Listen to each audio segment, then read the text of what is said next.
I'd like to introduce our speakers this morning. Maribel Gonzalez is a clinical educator with the Florida Caribbean AIDS Education Training Center, and she has 10 years in HIV/AIDS care.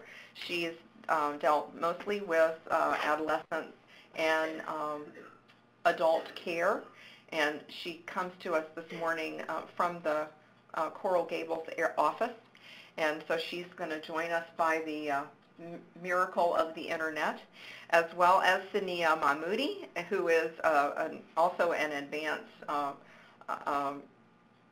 registered nurse practitioner.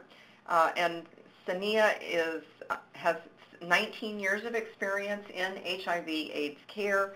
She has worked as a pediatric nurse practitioner and currently is working as an adult-adolescent practitioner.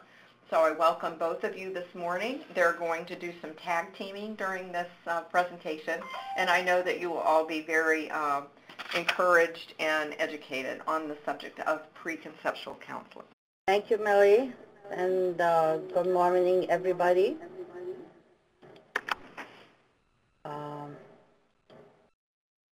So we're going to go ahead and start the presentation, and our objectives for today, we're going to, upon completion of this program, participants, you guys will be able to discuss biology and factors influencing conception in people living with HIV, describe behavior changes that are related to family planning and conception, compare resources and tools to frame patient discussions around conception, identify risk reduction strategies, as well as able to explain methods for reducing risk of vertical transmission.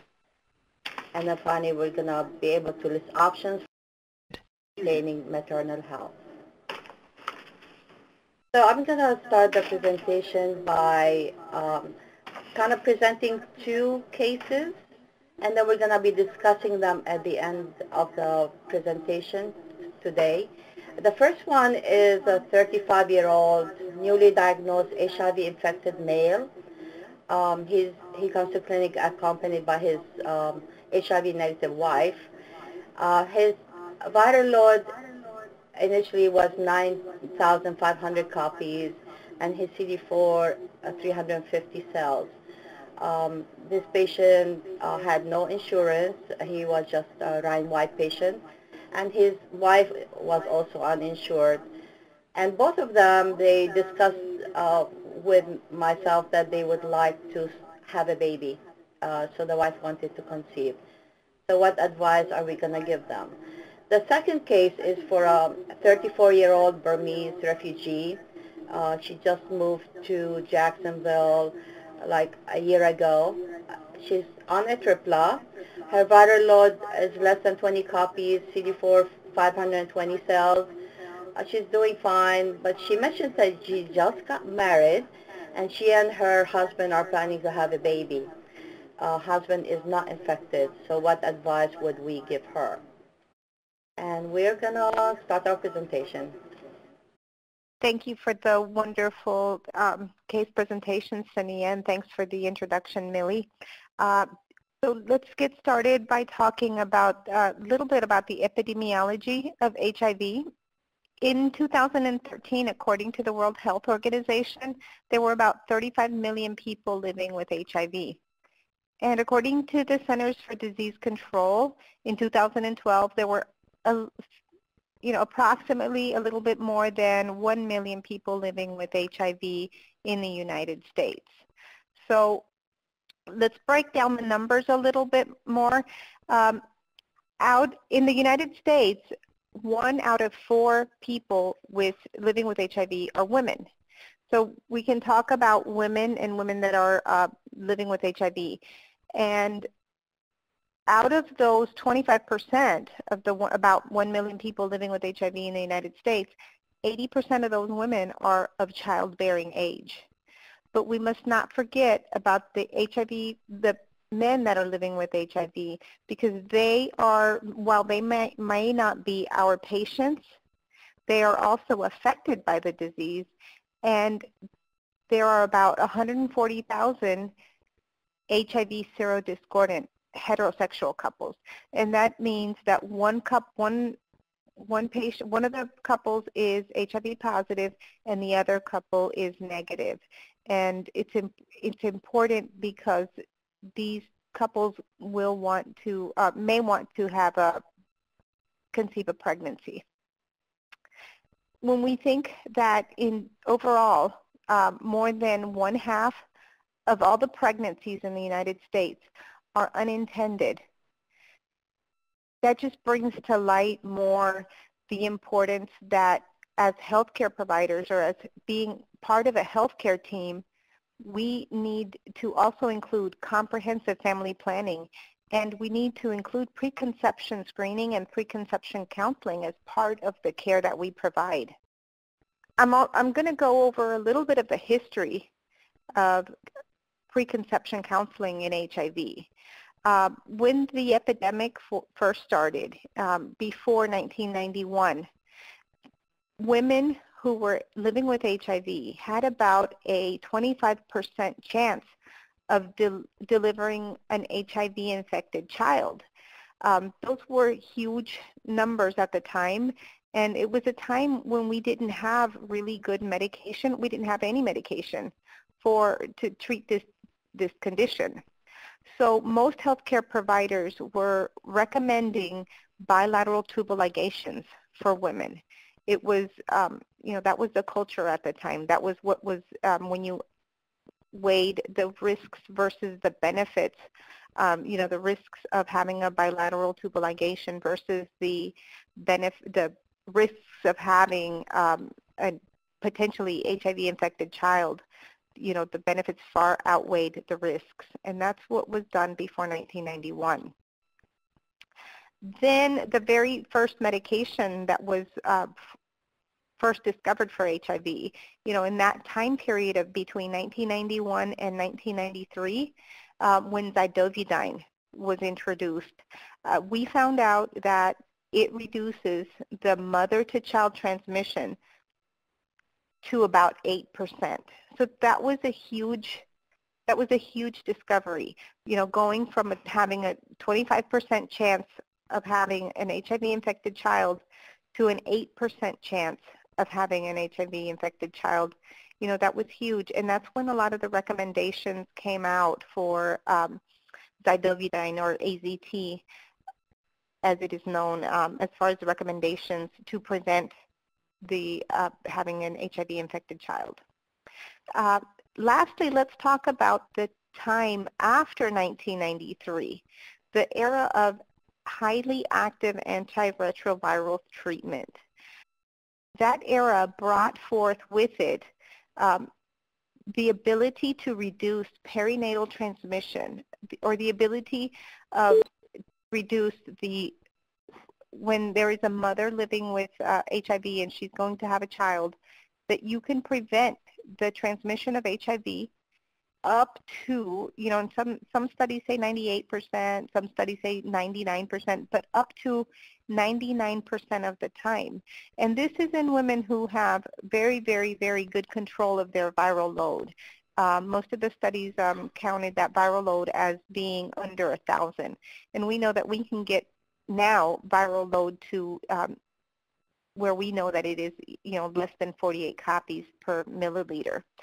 So this is just a little snapshot of the timeline of what happened and how we can now prevent almost 100% of the transmissions in the perinatal transmission. Maybe as healthcare providers, or maybe as part of a healthcare team, we are aware of that history. Some of us may not be aware of that history. Some of us may be newer to HIV and didn't know what it was like in the beginning and how far we've come. And many patients also don't know the history. We'll have patients that don't know the history and don't know how many options there are nowadays. There was a study by Finocchiaro and Kessler et al. And in that study, they talked to patients and they asked them how many of them discussed their desires to have pregnancies to achieve a pregnancy with their HIV provider. And they found that in the people that they talked to, only about 25% of them talked to their provider about when they wanted to get pregnant. So that means that about 75% of the people that desired a pregnancy had not talked to their HIV provider about those desires. And these 75% of people that they talked to that did not talk to their providers about their pregnancy desires, they actually tried to conceive, without having that conversation with their providers. And even more importantly, it wasn't like they didn't recognize the risks. They knew the risk. They knew the risk to their child, and they knew the risk to their potentially negative partner. But their desire to achieve a pregnancy was it was so important to them that, this is the risk that they decided to take. There were 3 emerging themes out of that study.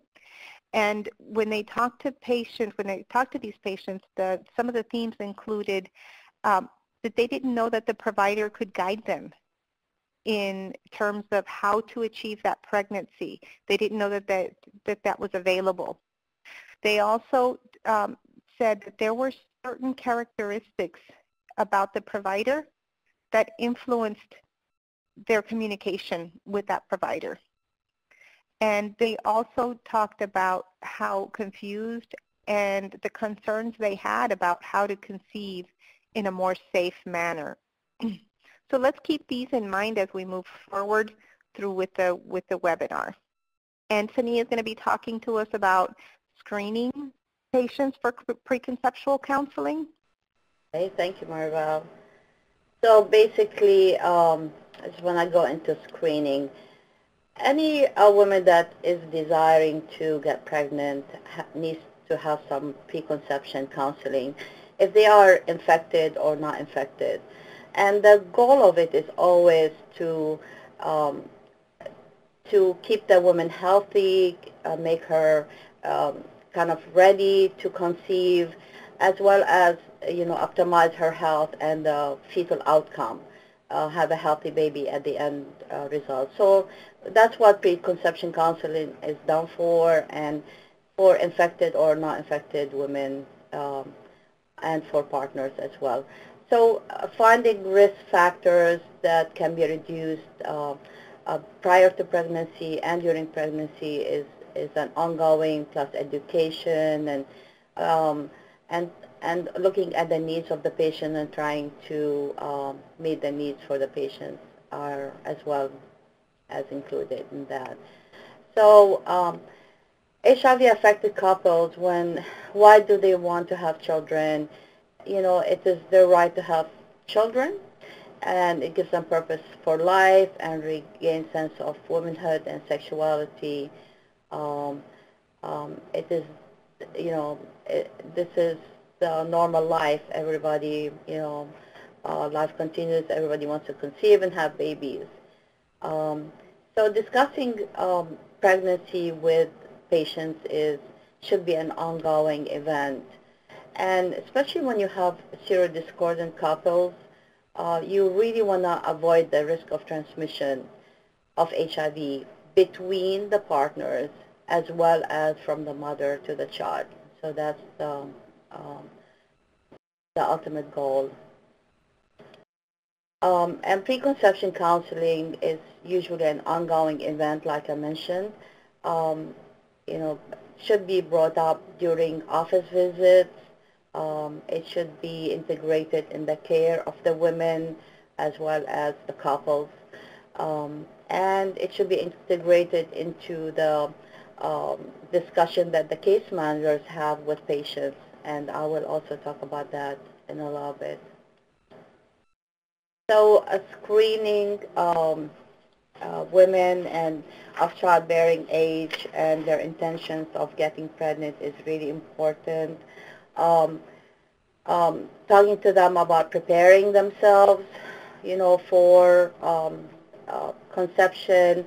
One of the things that needs to be talked about is disclosure between the partners in serodiscordant couples to disclose to the other partner that they have HIV. So this should be done before conception. The women should start on vitamins, stop smoking. If there's any drug or alcohol or tobacco use, that should be also stopped.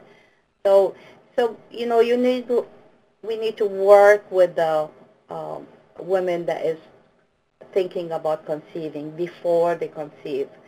And they can use contraception until all of these behaviors are adjusted and are you know, kind of dealt with and achieved. Also, immunization status of the woman is very important. So in general, the whole health assessment of women, as well as mental health, if they have any mental health problem, depression, bipolar, all that need to be addressed before, you know, the woman conceives. So the role of the case manager is one of the most important roles in my opinion, because the case managers have an ongoing relationship with the patients. They visit them at their home, or they touch base with them all the time. The patient is open with the case manager and talk to them about things that they don't discuss with their provider. So the case manager should be very in tune into asking the women or the couples, is there any intention of having a baby? And one of their questions saying, have you been thinking about having a baby, or have your partner been pushing having a baby? So the question can come up. And then also the nurses in the clinic, also they have very good reports with the patients, as well as support staff like peer navigators. Anybody that have a good relationship with the patient should be asking the question to these patients. And care for the couple should be dealt with in a multidisciplinary team fashion. There should be constant communication between the provider, the PCP, the HIV specialist, the psychologist or psychiatrist, medical case management, the dietitian, and the maternal fetal specialist. So there's a whole team, a multidisciplinary team that should be involved in the care of pregnant women as well as HIV infected individuals. If the woman is HIV infected or her partner is HIV infected, you know, an HIV specialist should be involved, as well as for medications and other things. So I'm going to be talking about. So what are the options for conception? I wanted to present a couple of facts that are really important to keep in mind. Is that the Americans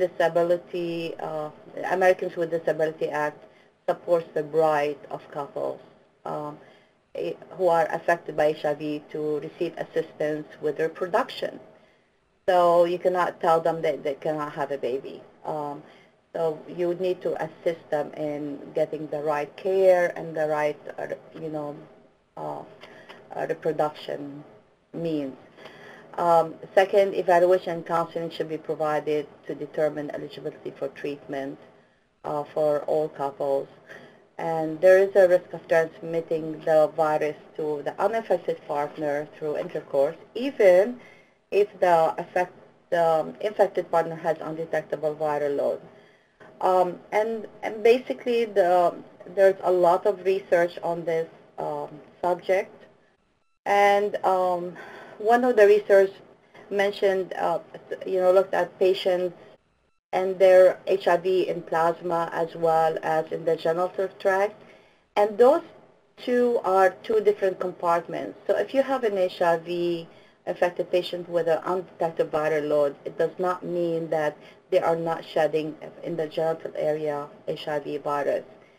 And also, some of the research mentioned that even if the HIV in the genital tract is undetectable, still there is no zero chances of transmitting the virus, because what happens, there are some viral load blips that happens in the genital tract. It could be subclinical and unsuspected inflammation that occurs. Maybe, for example, like asymptomatic shedding of the herpes virus, or the woman getting like a bacterial vaginosis or something. And that blip increases the viral load in the genital tract and puts the other partner at risk. So there is no zero chance of transmitting the virus, but it's always recommended that the patient who is infected be on medications and maintain an undetectable viral load. And I'll mention that also in a little bit later. So in males, just to mention that the seminal fluid and the white cells in the semen carry the HIV virus, but the sperms usually do not carry the virus. In females, the follicular fluid surrounding the oocyte or the oocyte itself may contain the HIV virus. So the recommendation has always been is to reduce viral load in the infected partner. And one of the studies, the HPTN-052 study, it was a randomized, humongous study that was done overseas.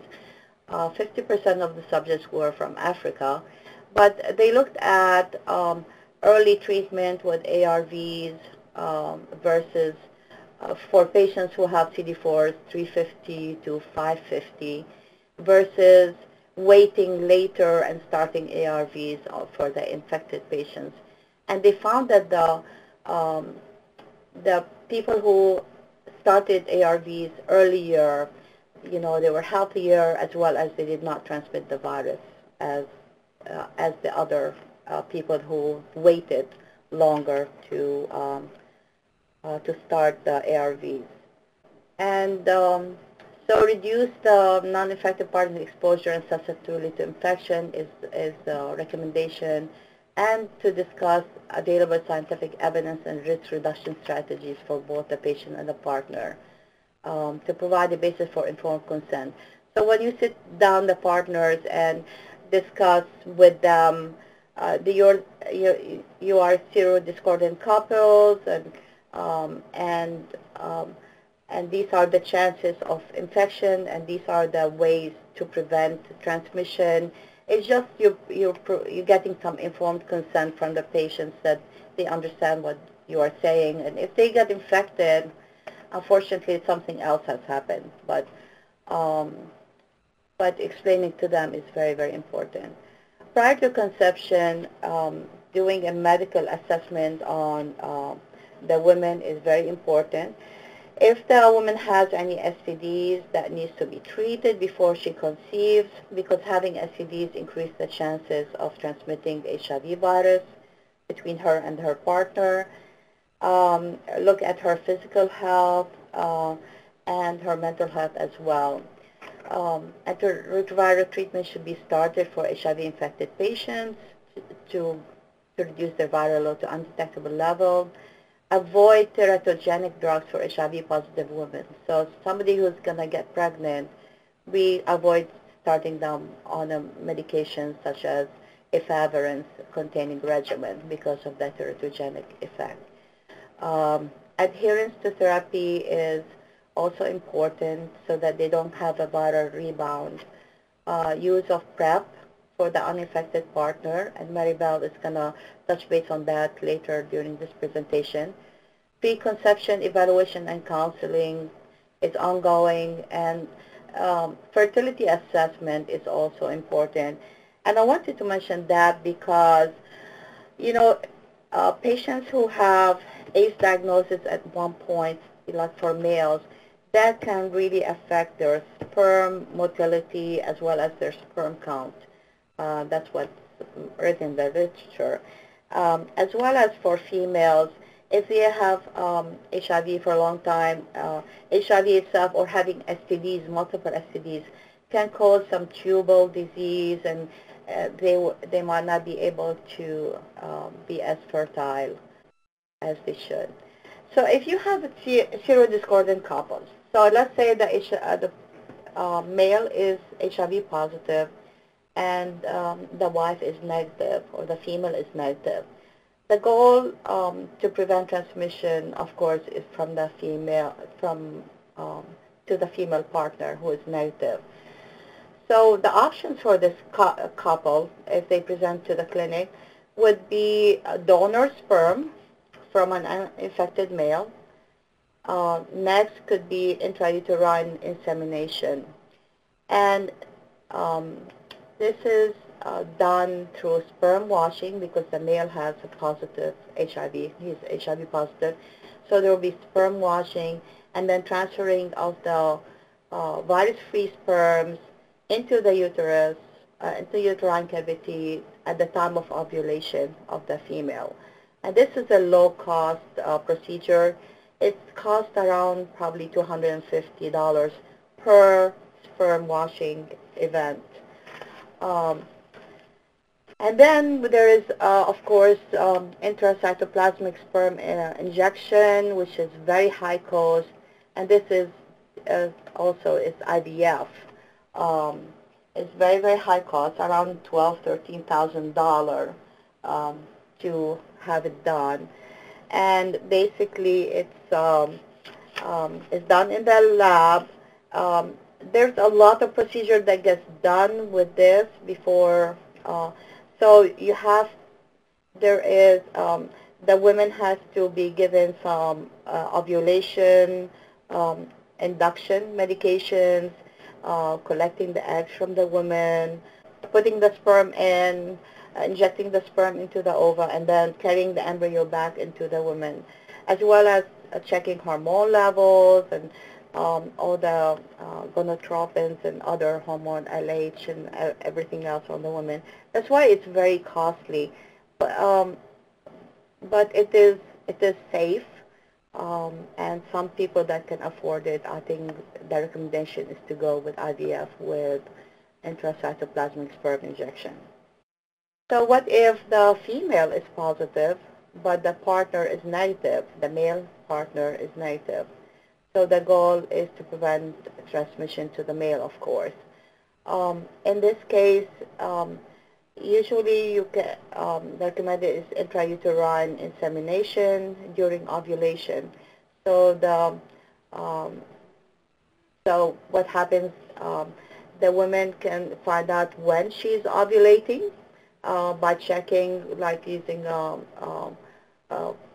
some ovulation kits, or doing a temperature chart and finding if there's a surge in temperature that she's ovulating at that time.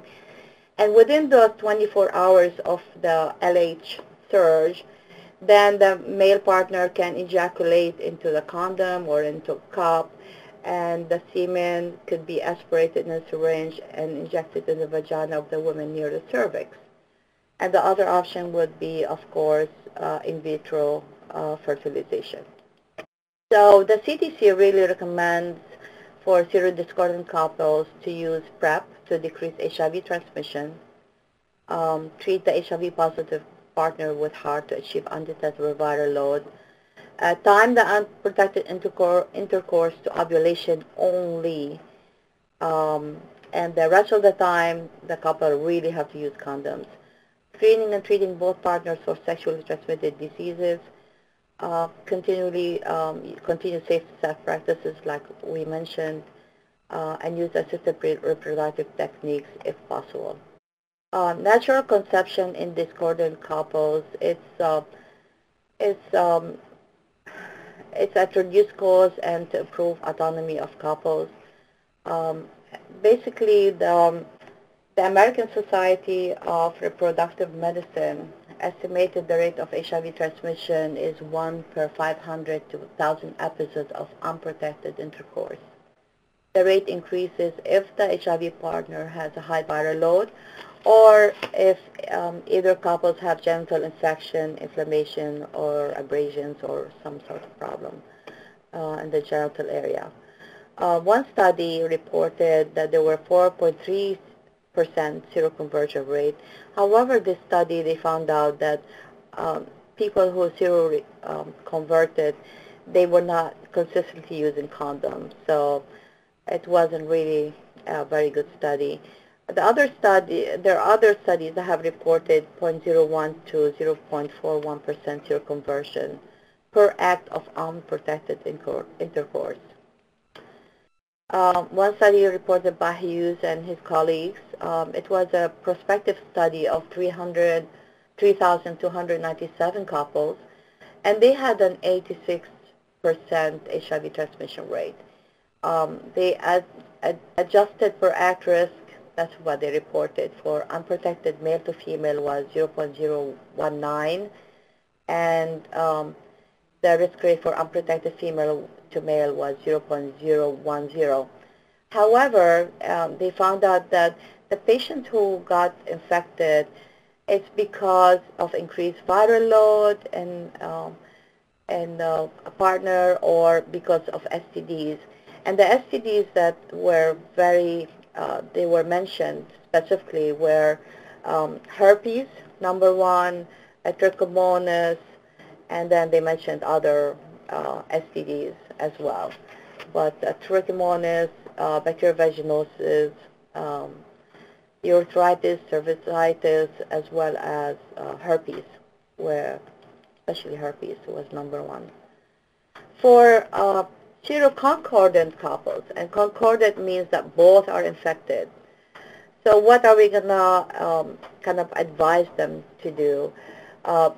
First of all, both of them need to be treated with HAART and get their viral load to undetectable level and get their CD4 above 500. I think that will be the goal. And then if the female partner has a resistant mutation in her profile, then we use intrauterine insemination. If the male partner has a unique mutation, HIV mutation, then use sperm washing or donor insemination. Prevention is very, very important. Like we said, we want to prevent HIV transmission between partners as well as from the woman to her baby. So being on HAART therapy and virally suppressed is very, very, very important. And HAART therapy for HIV positive women who are pregnant during pregnancy is very important, and keeping their viral load undetectable is extremely important. And the HAART therapy that gets selected, make sure it's usually looked at as how effective it is, what type of virus the woman has, any mutations, and choose a regimen that is optimal for that woman, that is an effective medications. As well, if they have any other infections like hepatitis B, there are certain ARVs that we need to give if the woman has hepatitis B. And having immunity to hepatitis B is recommended, so immunization before she gets pregnant is important. Avoid teratogenic drugs. And it's also highly recommended to educate the couples on signs and symptoms of acute retroviral syndrome, and educate them also that if the negative partner shows or experiences any acute retroviral syndrome signs and symptoms, they need to see their provider right away, as well as testing for the unaffected partner should be on an ongoing basis. They need to be using, like I said, condoms except for the time of conception. If there's no other, they're not going to use any in vitro fertilization or anything else. But if they do have sex without condoms, and our patients do that without telling us, then we really need to treat the other partner as if they are exposed to HIV, and be kind of tested on a regular basis, HIV tested. At Maribel, it's going to be talking about pre-exposure prophylaxis. Thank you, Saniyyah. So now we've gotten to the point where let's say you have a serodiscordant couple, and they, because of the cost, because maybe of lack of insurance, maybe because of the part of the state or the part of the country where they live, their options have been reduced to more of a natural planning of a pregnancy.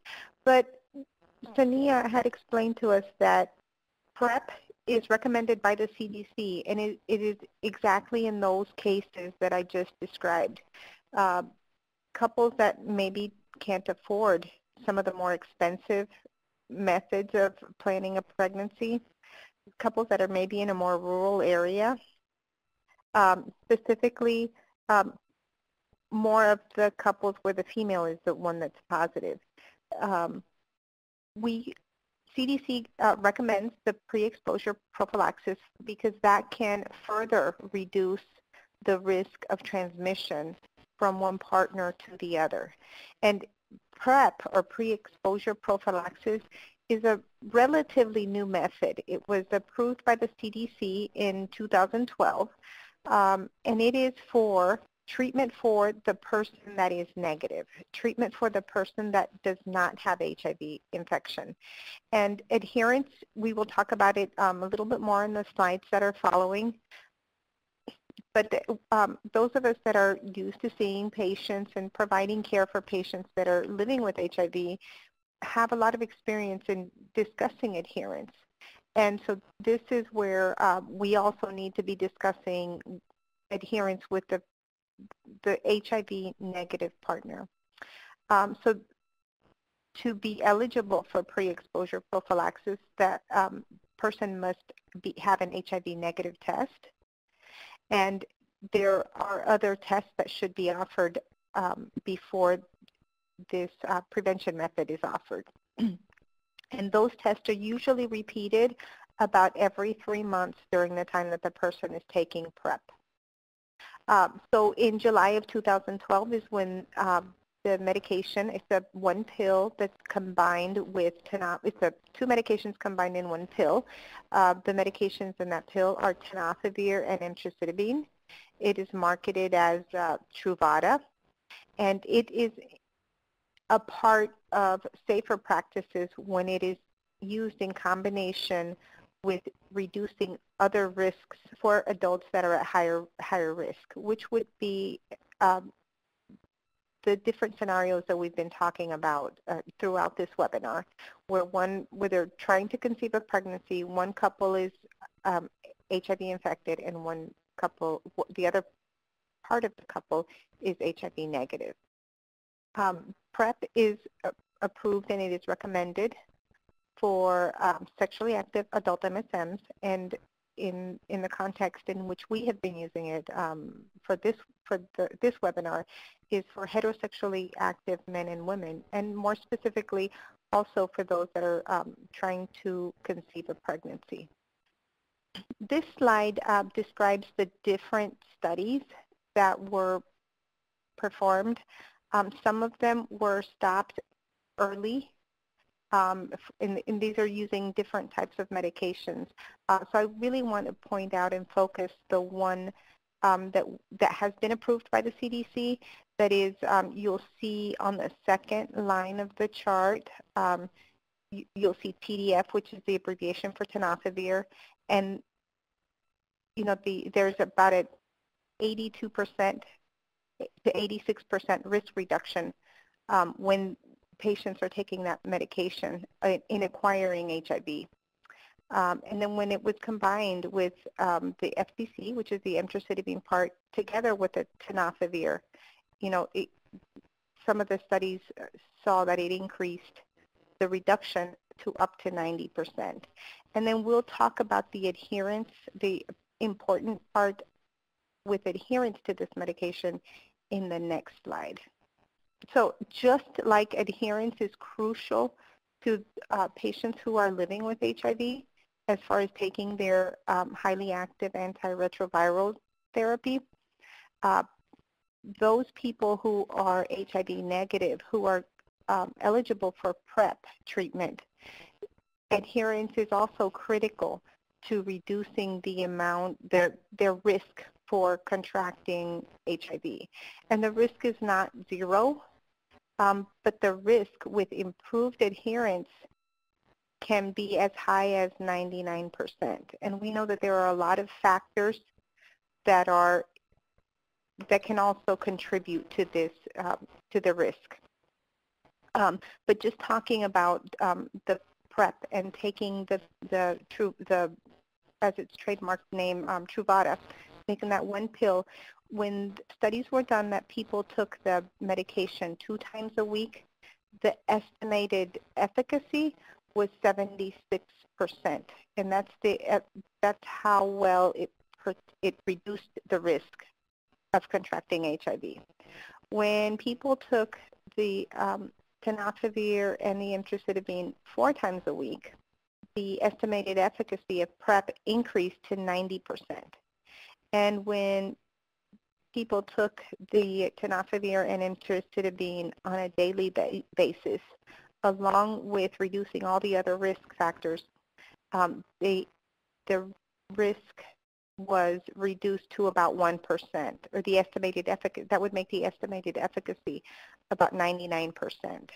So those of us that are involved in the care of people living with HIV have know how important it is and have a lot of experience in talking about adherence with patients. And so patients that are HIV negative might not be necessarily the ones that are coming to see the provider. They may or may not be accompanying their significant other or to their provider visit, but they may or may not also be accompanying their significant other to maybe a case management appointment, or maybe to speak with a peer navigator. And that just brings back how important it is for everybody that's involved in the care of the patient, and how important it would be to refer somebody to the provider, because you might hear something that the provider hasn't heard before. To summarize the PEP trials, it works if it's taken as directed. Some people were concerned that if you offered PrEP to those HIV uninfected individuals, that they would increase their risky behavior, that they would increase their behavior that would make them more at risk of contracting HIV. And that was addressed in the clinical studies, and to date, there have not been any noted increase in risky behaviors when patients were offered PrEP. It's important that people who are HIV negative be offered PrEP. So HIV needs to be ruled out. So you could, an HIV test is one of the first tests that needs to be conducted, because if you have a person who is requesting PrEP and they are actually HIV infected, then you're not helping them by only giving them, it would be like a partial HAART regimen, and that could lead to a resistant virus. To date, emtricitabine and tenofovir appear to be well tolerated and appears to be safe across many PrEP studies. Another part of the risk assessment is, in addition to the HIV test, is for the HIV uninfected partner, the partners that's going to be receiving the PrEP. They also need to be tested and treated for bacterial STDs. So people who are coming in for treatment of STDs on a regular basis should be offered PrEP. It could be one of the flags that signals that maybe your patient is trying to achieve a pregnancy or doesn't have access to effective contraception. If you know that your patient has a high number of sex partners, or if you know that your patient has an inconsistent use or does not have a history of using condoms and they tell you that. Also people who are commercial sex workers and people who live in an area or in a network of associates with a high prevalence of HIV would be candidates for PrEP.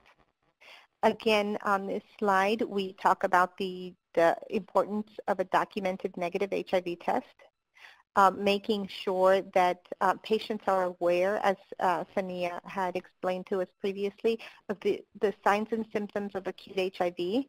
And so if you have a person who has an HIV negative test, but they have signs and symptoms of acute HIV, they might need further testing to see if they indeed have been recently infected and maybe are in that window period. People who are thinking about accessing PrEP need to have a normal kidney function. They need to have documented hepatitis B titers, and if they don't have immunity to hepatitis B, vaccinations are recommended. And that is important because emtricitabine and tenofovir also treats hepatitis B. So if you put a person on PrEP with tenofovir and emtricitabine, and they have an underlying hepatitis B infection that you don't know about, and you put them on that medicine, and then they say they move on and they are not in that relationship anymore, they're not at risk for HIV anymore, and then you take away that drug, they could get a flare in their hepatitis B. So it's important to know their hepatitis B status. And if they're, not hepatitis B, it's important to offer immunization. So these are some tips for providers, and we, in the interest of time, we'll kind of move a little bit more quickly through these. I will point out a CDC website that has more detailed PrEP guidelines. People who are on PrEP should be monitored every 3 months initially, and then after they've been stable for a while, some providers do monitor them every 6 months. This slide shows some reasons for discontinuing PrEP. And in our, for the purposes of our webinar, after the pregnancy, if it has been achieved, then some partners may choose to discontinue PrEP because they will go back to using condoms. So what about the people that are not ready to conceive a pregnancy just yet? Let's say you screen them and they're not ready yet. There are many contraception options for them. We always strive for dual protection. So regardless of the contraception option that you choose, you will want to make sure that they are also using something that is a barrier protection so that it protects them from the risk of HIV as well. HIV positive women can take most of the hormonal contraceptions, and I've listed them here. These are the non-hormonal contraceptions, and these provide a barrier protection. And I've highlighted the spermicides because spermicides are not recommended. They are available, but they're not recommended because they can be increased irritation in the lining of the vagina and actually increase the risk of acquiring or transmitting HIV. Listed here on this slide is the permanent contraception method for those individuals who are done with their family planning. And then I want to bring attention to the link on this slide for drug-to-drug interaction. For women who are on ARV therapy, it's important for providers to access drug-to-drug interactions because there are some with the hormonal contraception. So Saniyyah, let's, in the time we have left, maybe we could finish up the case discussions. Yes, very quickly, I just wanted to mention, I was hoping that we can discuss it with the participants and get their input, but because we don't have time, I'll provide my email address in case you want to send me any questions. But for our first case where the male was infected and the wife was not infected, I think that it's very important to get the viral load of the patient down from 9,500 to undetectable level, and also get his CD4 up to above 550. That's in the recommendation.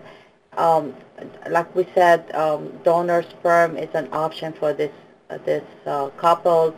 Sperm washing is an option. However, they did not have insurance and they did not have money, as well as the wife did not have the insurance to be able to be seen, and she has to find resources and get a hospital card, you know, city contract card in order to be seen by her primary.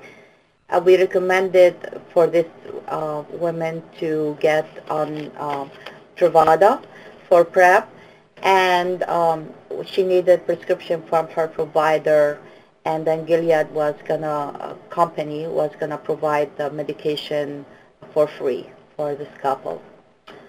Um, just a caveat, the PCP provider refused to write the prescription for Truvada, and we could not see her in our clinic, but we are working on that now because she needs follow-up for labs if she's on Truvada and make sure that she's okay. For the second case, the female was infected and the husband was not.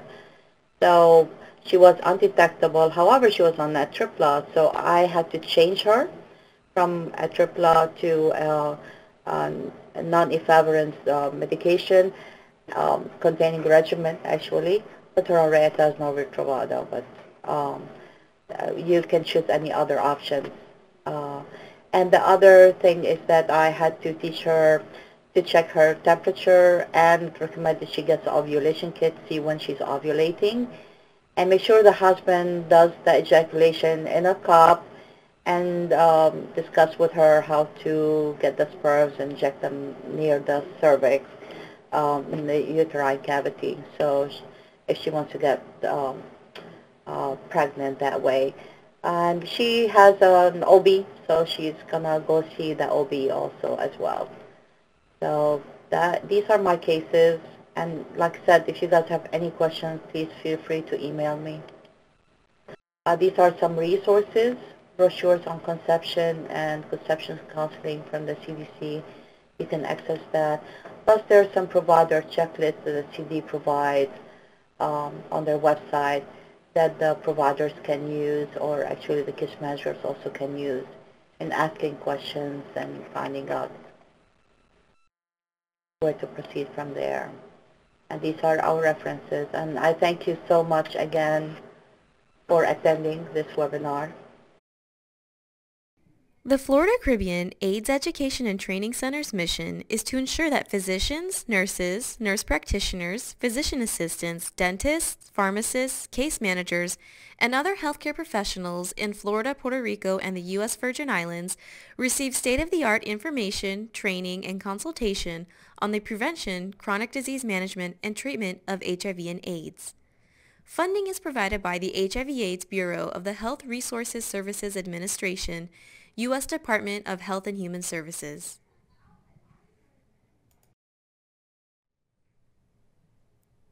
The Florida Caribbean AIDS Education and Training Center provides a variety of HIV/AIDS education, training, consultation, and resources.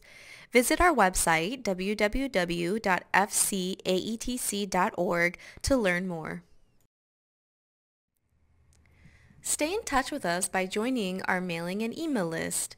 You will receive notices about upcoming educational opportunities as well as new and updated HIV/AIDS resources. You may also sign up to receive our HIV CareLink newsletter. Visit our website, fcaetc.org, and click on Join Our Mailing and Email List at the top of the homepage. Be sure to also connect with us on Facebook, Twitter, LinkedIn, and YouTube.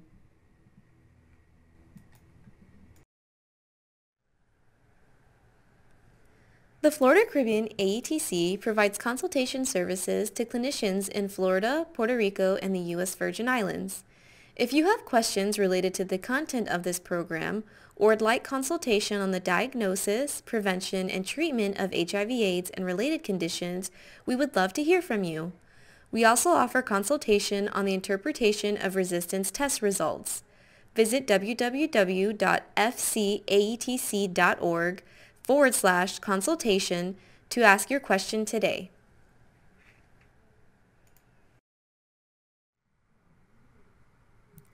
The Florida Caribbean AIDS Education and Training Center provides pocket-sized treatment guideline resources that detail the federally approved HIV/AIDS medical practice guidelines, such as the adult antiretroviral therapy, hepatitis, pediatric antiretroviral therapy, adult opportunistic infections, tuberculosis, and pre-exposure prophylaxis, non-occupational post-exposure prophylaxis, and occupational PEP.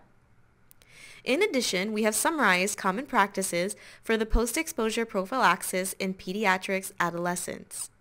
We have also developed resources that provide an overview for treatment of sexually transmitted diseases in HIV-infected patients and therapeutic agents for oral manifestations. Visit our website to download or request copies of these resources.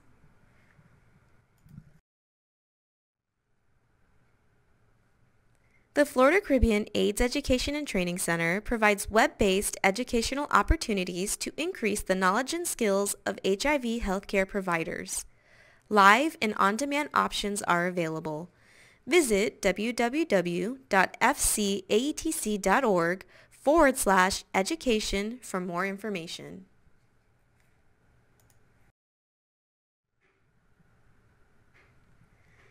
Florida Caribbean AIDS Education and Training Center, Project ECHO, provides a web-based didactic presentation on a current HIV treatment issue based upon current Department of Health and Human Services and other accepted treatment guidelines. Project ECHO also provides an opportunity to discuss case presentations submitted by participants and an opportunity to network with both your peers and HIV experts. All members of care and treatment teams, including case managers, are welcome to participate. Information discussed is targeted at providers with basic or intermediate HIV/AIDS treatment experience. Choose from 4 session types. Visit www.fcaetc.org/ECHO to view upcoming sessions and to register.